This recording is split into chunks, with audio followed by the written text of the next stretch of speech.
Bapak Ibu, Ya, satu tema yang diberikan kepada saya oleh Oma Sinta adalah tema yang punya judul sangat istimewa, yaitu bagaimana menaklukkan badai.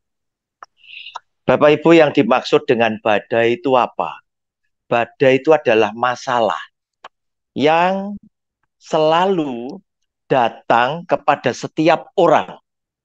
Oleh karena itu, saya akan berbicara untuk keluarga-keluarga yang sederhana, yaitu keluarga Bapak, Ibu, dan saya. Yang kalau ingin mendapatkan sesuatu, kita ini masih harus nabung dulu, masih harus berpikir dulu, baru kita bisa mewujudkan. Bukan untuk keluarga yang duitnya satu gudang, yang kalau ada masalah dengan mudah mereka mengatasi karena mereka punya duit. Namun yang ingin saya garis bawahi, walaupun mereka adalah orang kaya, belum tentu juga mereka mampu lepas dari masalah yang mereka harus hadapi. Sebab yang disebut badai, yang pertama itu bisa sakit penyakit yang seringkali terkadang orang-orang kaya walaupun punya duit segudang, duitnya tidak bisa menyelamatkan nyawanya. Badai bisa juga mengenai kehidupan ekonomi keluarga. Badai bisa juga berbicara tentang keharmonisan rumah tangga. Badai bisa juga bicara tentang bagaimana masa depan anak-anak. Badai bagaimana juga bisa berbicara tentang kekompakan daripada papa mama, anak-anak, saudara dengan saudara, dan lain sebagainya. Nah, Bapak Ibu, mari sekarang kita menyaksikan sabda Kristus yang dia sudah berikan pada saat Tuhan Yesus itu berkhotbah di bukit. Matius pasal 7 ayat 24 sampai dengan 27. Judul bacaannya adalah dua macam dasar. Setiap orang yang mendengar perkataanku ini dan melakukannya, ia sama dengan orang yang bijaksana, yang mendirikan rumahnya di atas batu. Kemudian turunlah hujan dan datanglah banjir. Lalu angin melanda rumah itu. Tetapi rumah itu tidak rubuh sebab didirikan di atas batu. Tetapi setiap orang yang mendengar perkataanku ini dan tidak melakukannya, ia sama dengan orang yang bodoh, yang mendirikan rumahnya di atas pasir. Kemudian turunlah hujan dan datanglah banjir, lalu angin melanda rumah itu, sehingga rubuhlah rumah itu dan hebatlah kerusakannya.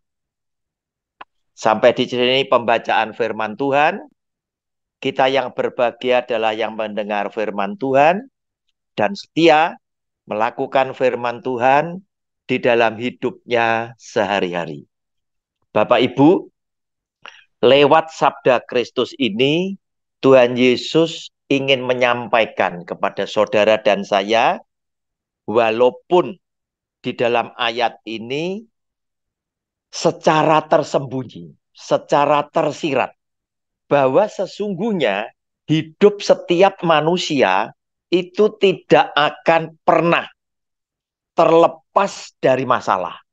Siapapun orangnya pasti harus menghadapi permasalahan.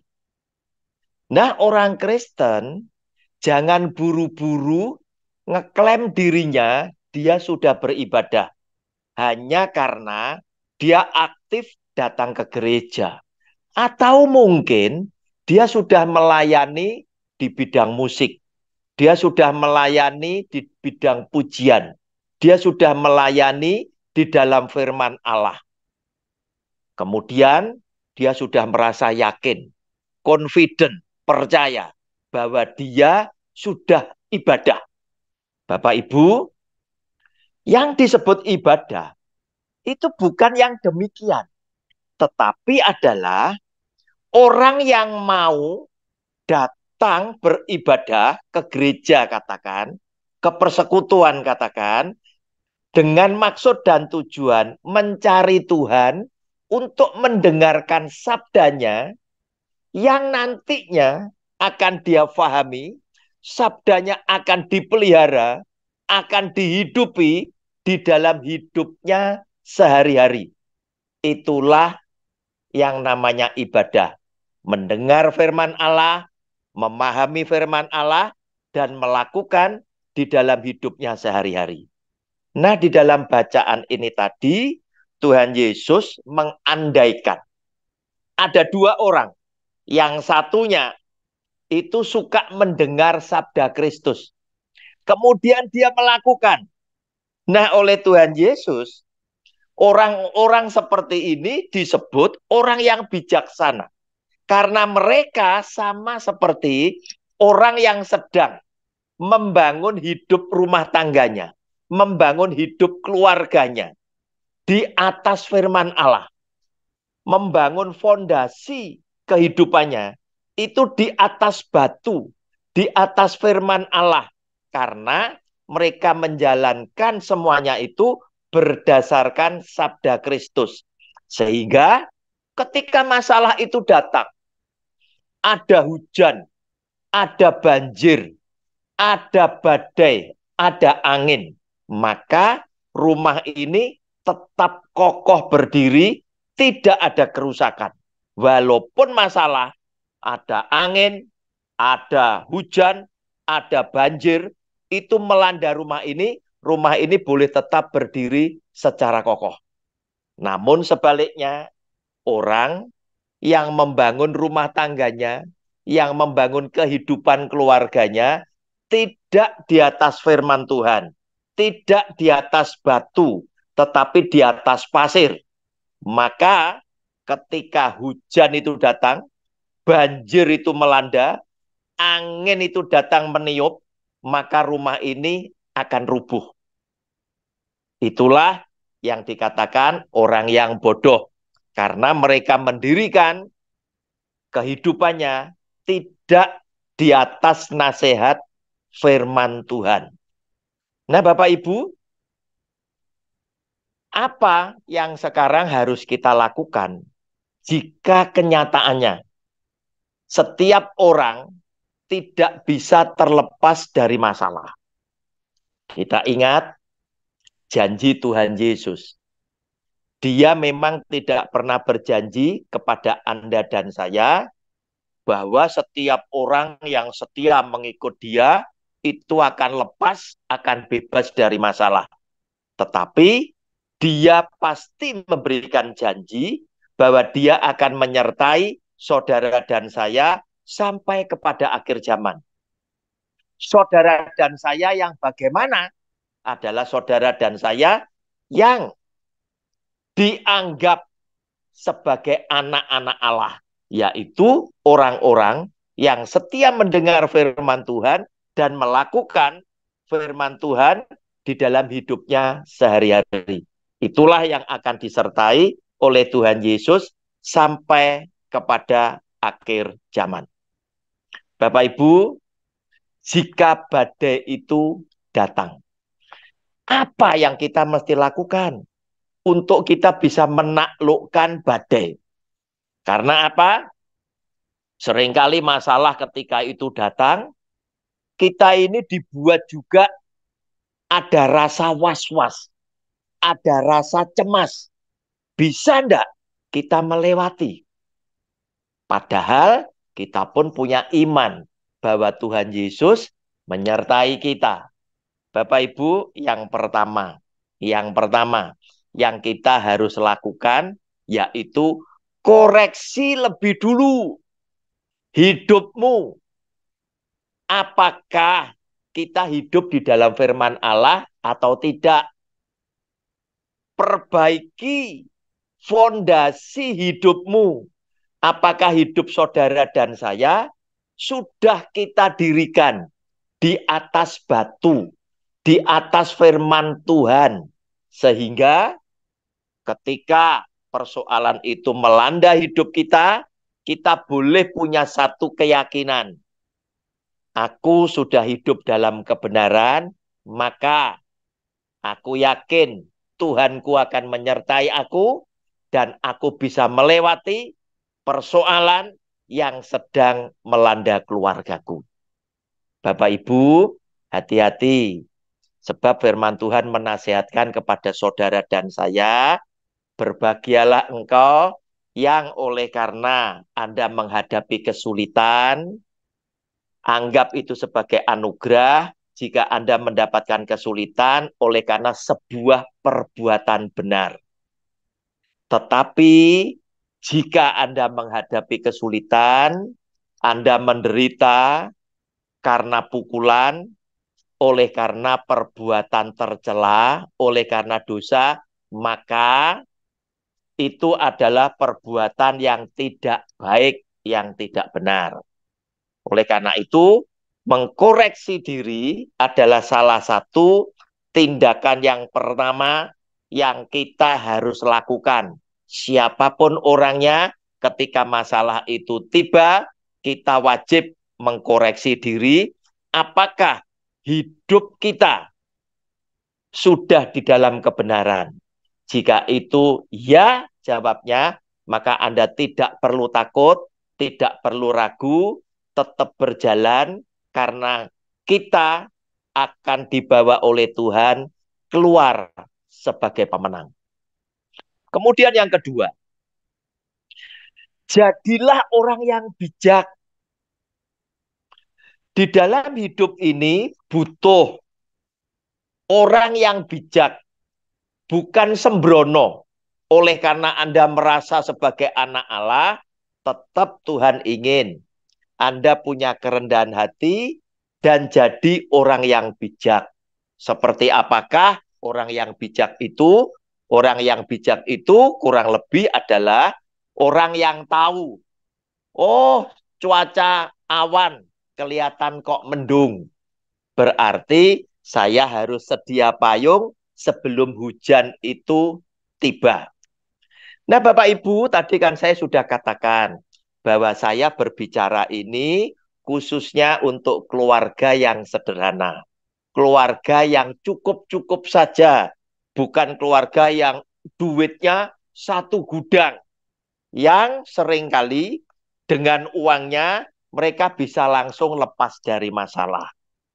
Bapak Ibu, namun tadi saya katakan, walaupun mereka punya uang satu gudang, tetapi masalah tetap akan menghampiri mereka. Dan mereka pun seringkali belum tentu bisa keluar sebagai pemenang ketika masalah itu melanda akan hidup mereka. Kenapa? Karena banyak kita melihat, padahal orang itu kan kaya, padahal orang itu punya rumah sakit. Nah, ironinya, ya. Tetapi ketika mereka sakit, mereka juga tidak tersembuhkan. Nah, Bapak Ibu, oleh karena itu, jadilah engkau menjadi orang yang bijak, yang bisa sedia payung sebelum hujan dalam segala hal, termasuk ketika kita hendak menata masa depan anak-anak, kita mungkin butuh persiapan yang mantap supaya kita sendiri ketika nanti pada saat anak-anak membutuhkan sesuatu, kita sudah mempersiapkan apa saja yang diperlukan oleh anak-anak, termasuk kesehatannya, termasuk pendidikannya, termasuk masa depannya, termasuk pengajarannya, baik mereka hidup di masyarakat, baik kerohanian mereka, dan lain sebagainya. Bapak Ibu, semuanya siklus tetap harus kita lewati. Tidak semuanya masalah itu menjadi badai. Salah satunya ketika anak kita mulai beranjak menjadi dewasa, Dari SD dia naik ke SMP, dari SMP dia naik ke SMA, dari SMA dia harus ke perguruan tinggi. Oleh karena itu, yang ketiga, buatlah perencanaan yang bagus dan jangan hidup di zaman sekarang secara konsumtif. Hidup jangan boros sebab apa-apa mahal. Cari duit tidak gampang, ya. Oleh karena itu, setiap rumah tangga, setiap keluarga harus punya planning yang baik, perencanaan yang bagus, dan jangan hidup secara konsumtif atau boros. Bapak Ibu, kita lihat Lukas pasal 14 ayat 28 sampai dengan ayat 30. Sebab siapakah di antara kamu yang kalau mau mendirikan sebuah menara, tidak duduk dahulu membuat anggaran biayanya. Kalau cukup uangnya untuk menyelesaikan pekerjaan itu. Supaya jikalau ia sudah meletakkan dasarnya dan tidak dapat menyelesaikannya, jangan-jangan semua orang yang melihatnya mengejek dia. Sambil berkata, orang itu mulai mendirikan, tetapi ia tidak sanggup menyelesaikannya. Oleh karena itu, perencanaan di dalam mencapai masa depan anak-anak, mencapai tujuan keluarga itu harus direncanakan secara baik-baik, secara matang. Oleh karena itu, seorang papa, orang tua juga harus kompak dengan anaknya, kompak dengan keluarganya. Seorang tua juga harus mendengar saran daripada anak-anaknya, khususnya ketika anak-anaknya hendak meniti ke masa depan yang lebih tinggi, mau kuliah atau mungkin mau meraih karir masa depannya. Mereka harus kompak, kira-kira duitnya cukup atau tidak. Kalau kamu ke perguruan sana, biayanya sekian. Kalau kamu ke perguruan sini, biayanya sekian. Tetapi yang ke sana lebih baik, ke sini agak kurang. Kira-kira bagaimana supaya biayanya cukup, tetapi mendapatkan manfaat yang maksimal? Apakah bisa kamu nambahi dengan belajar sendiri dan lain sebagainya? Harus dipikirkan secara baik agar supaya persoalan yang dihadapi bisa ditaklukkan dan Anda sebagai anak-anak Tuhan bisa meraih kemenangan karena Tuhan menyediakan segala-galanya. Bapak Ibu, kemudian yang berikutnya. Yang berikutnya. Yang keempat, tentukan tujuan hidupmu dan raihlah.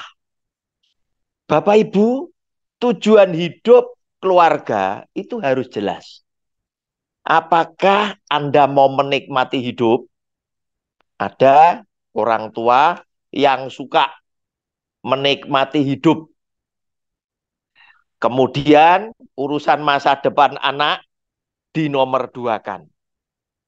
Dan di zaman sekarang, generasi anak-anak muda yang usia 20-40 tahun sekarang, banyak sekali mereka yang menentukan tujuan hidupnya tidak sama dengan generasi di atasnya. Katakan generasi saya, umur kepala 6.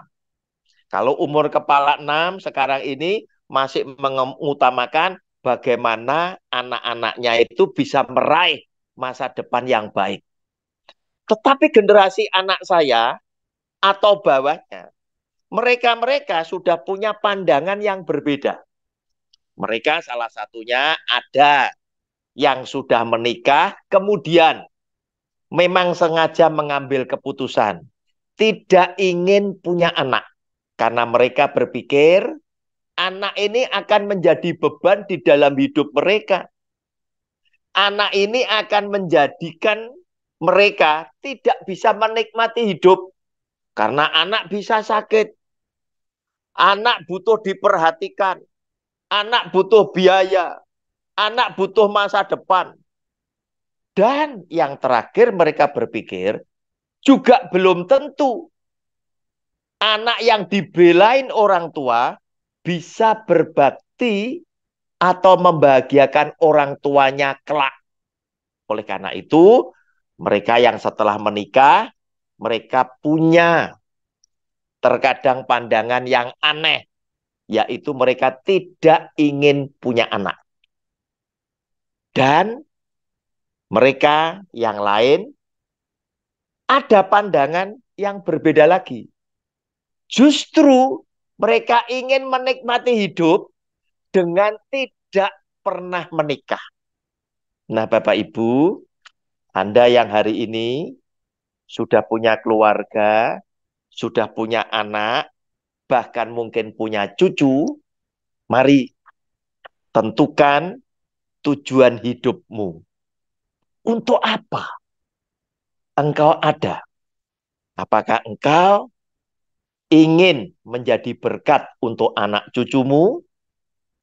Arahkan tujuanmu itu dan raihlah cita-citamu. Dengan tentunya, karena kita ada keluarga yang sederhana, memikirkan skala prioritasnya. Mana yang harus aku utamakan, mana yang harus aku tunda lebih dulu.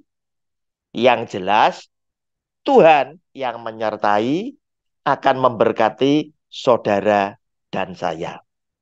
Bapak Ibu, untuk menaklukkan badai sebagai penutup, tidak harus Anda buru-buru meminta kepada Tuhan. Kuncinya adalah introspeksi diri lebih dulu. Apakah saya sudah hidup di dalam firman-Nya?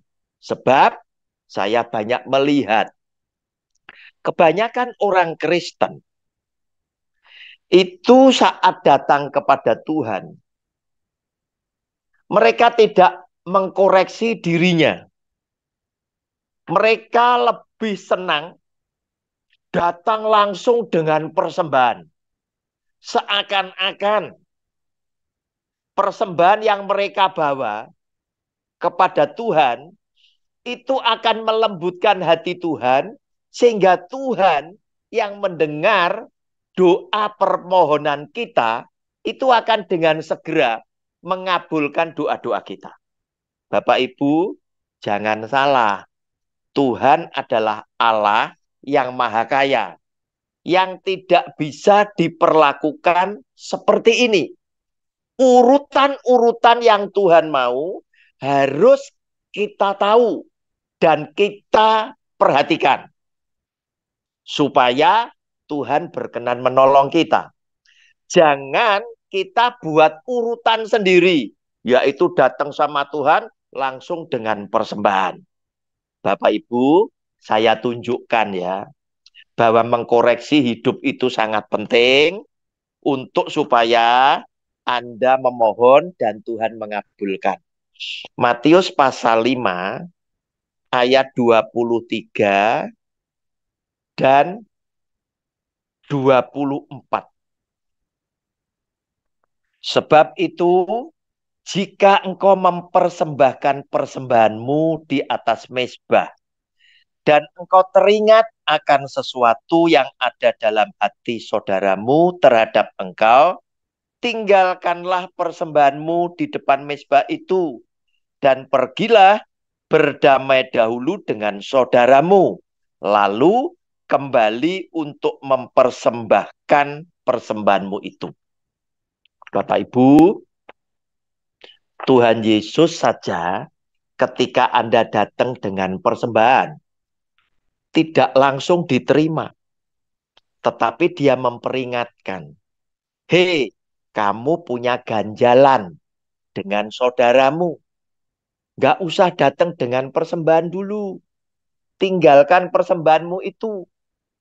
Kamu berdamai dulu dengan saudaramu, clear dulu, tidak hidup dalam dosa, baru kamu kembali datang untuk mempersembahkan.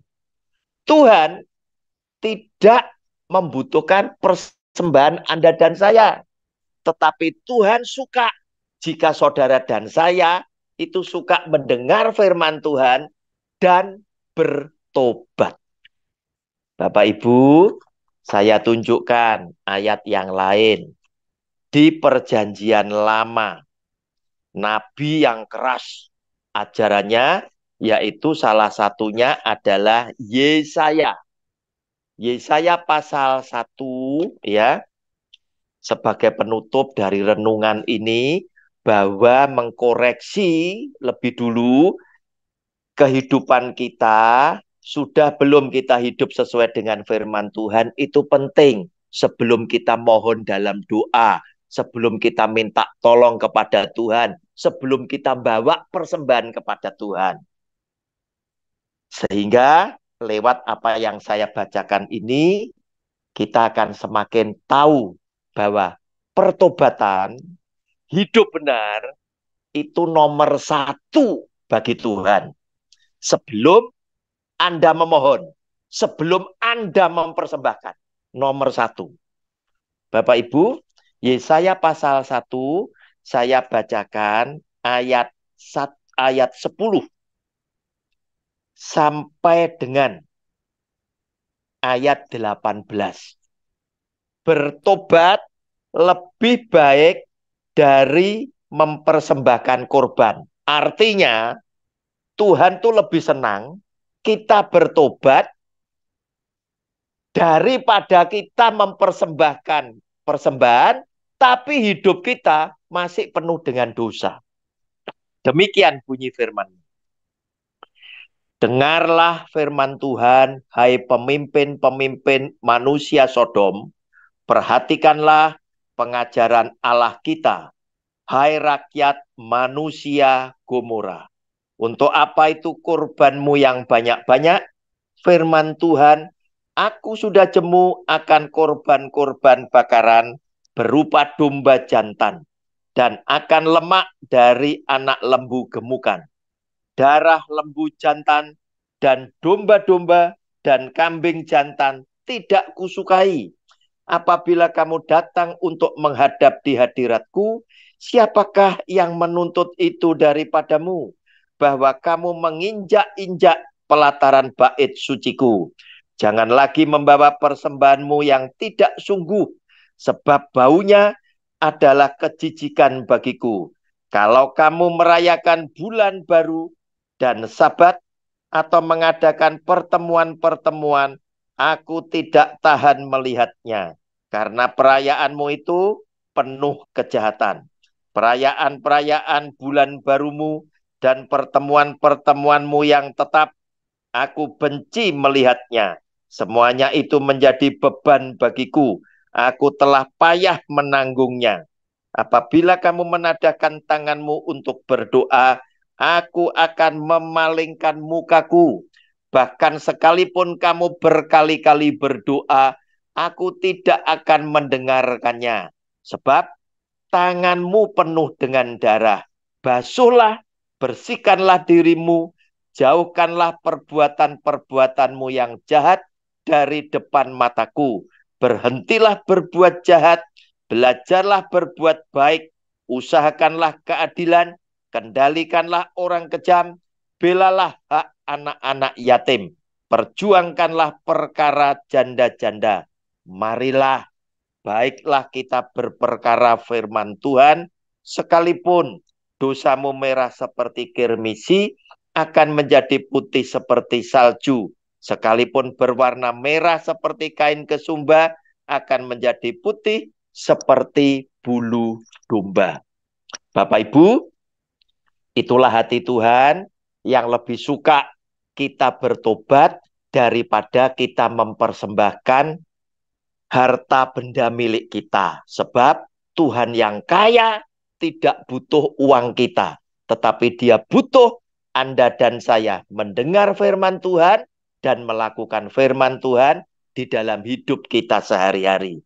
Tetapi Tuhan yang maha kaya, yang maha kasih, tetap ingin sekali berbaikan dengan orang-orang yang ada di dalam dosa. Oleh karena itu, di dalam ayat yang ke-18, dia tetap ingin mengajak saudara dan saya, orang-orang berdosa ini, mari kembalilah kepadaku. Walaupun dosamu merah seperti kirmisi, Tuhan sanggup mengampuni saudara dan saya. Walaupun besar dan berat dosa yang kita perbuat, dia berkata, aku sanggup mengampuni setiap dosa-dosa dari kamu. Tuhan Yesus memberkati Bapak Ibu sekalian. Mari kita taklukkan badai apapun yang menghadang setiap langkah kita, karena Tuhan akan membawa setiap orang-orang yang setia kepadanya keluar sebagai pemenang. Amin. Terima kasih Tuhan, firman-Mu sudah kami dengar. Sekarang meteraikan di dalam loh hati kami masing-masing, agar supaya firman-Mu menjadi berkat yang luar biasa di dalam kehidupan kami. Mampukan kami Tuhan sebagai anak-anak-Mu hidup di dalam firman-Mu, agar supaya ketika persoalan itu menghadang kami tetap yakin Tuhan yang menyertai kami akan menolong kami keluar sebagai pemenang. Di dalam nama Tuhan Yesus kami percaya dan sudah berdoa. Amin.